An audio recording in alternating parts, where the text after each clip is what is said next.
introduces us to two of his greatest characters and their most unusual friendship. Prince Hal is the son of Henry IV and the Crown Prince of England. That doesn't stop him from hanging around with the enormously fat, funny, self-indulgent, and vital knight, Sir John Falstaff. Here, as Hal teases him, Falstaff makes clear that his announced plans to amend his life will not keep him from taking part in highway robberies, because stealing, after all, is his profession, and 'tis no sin for a man to labor in his profession.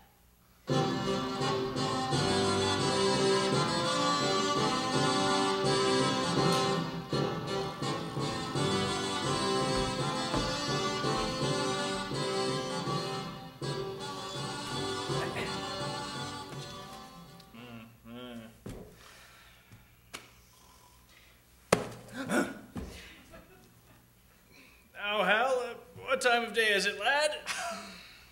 Thou art so fat-witted with drinking of old sack, and unbuttoning the after supper, and sleeping upon benches afternoon, that thou hast forgotten to demand that truly which thou wouldst truly know. What a devil hast thou to do with the time of the day? Unless hours were cups of sack, and minutes capons, and clocks the tongues of bards, and dials the signs of leaping houses, and the blessed sun himself a fair hot wench in flame-colored taffeta. I see no reason why thou shouldst be so superfluous to demand the time of the day.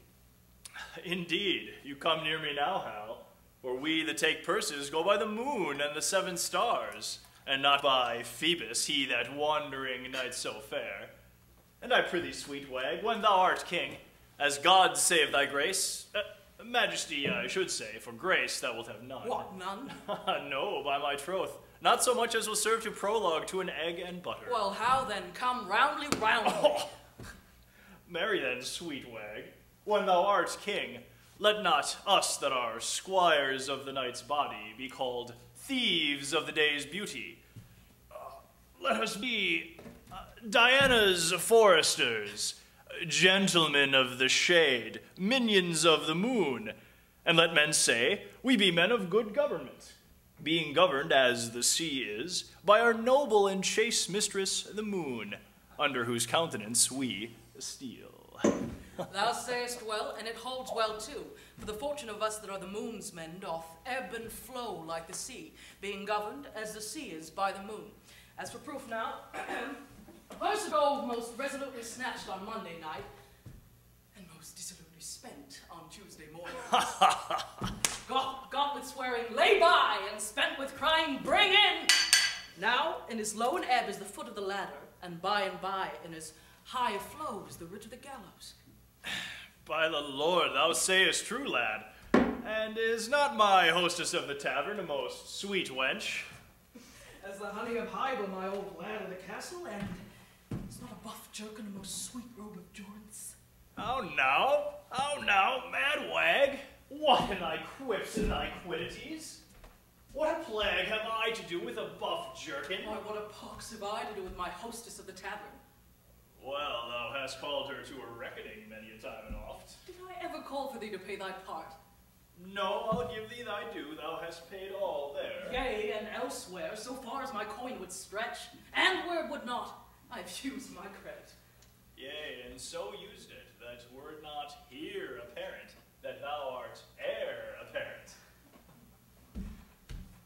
But I prithee, sweet wag, shall there be gallows standing in England when thou art king, and resolution thus fobbed as it is with the rusty curve of old Father Antic the law?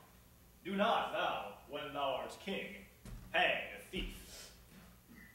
No, thou shalt. Shall I? Oh, rare! By the Lord, I'll be a brave judge. Thou judgest false already. I mean, thou shalt have the hanging of the thieves, and so become a rare hangman. Well, Hal, well. And in some sort it jumps with my humor, as well as waiting in the court, I can tell you. For obtaining of suits. Yea, for obtaining of suits, whereof the hangman hath no lean wardrobe. Splud. I am as melancholy as a gib cat or a lugged bear. Or an old lion or a lover's lute. Yea, the drone of a Lincolnshire bagpipe.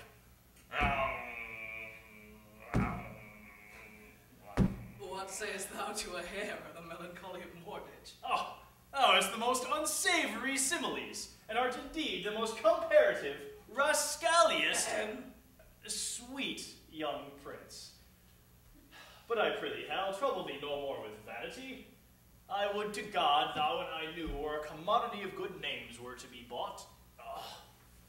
An old lord of the council rated me the other day in the street about you, sir, but I marked him not. And yet he talked very wisely. But I regarded him not. And yet he talked wisely, and in the street too. Thou didst well, for wisdom cries out in the street, and no man regards it. Thou hast the most unsavory similes, and art indeed able to corrupt a saint. Thou hast done much harm upon me, Hal. God forgive thee for it. Before I knew thee, I knew nothing. And now am I, if a man should speak truly, little better than one of the wicked. I must give over this life, and I will give it over, by the Lord. And I do not, I am a villain. I'll be damned for never a king's son in Christendom.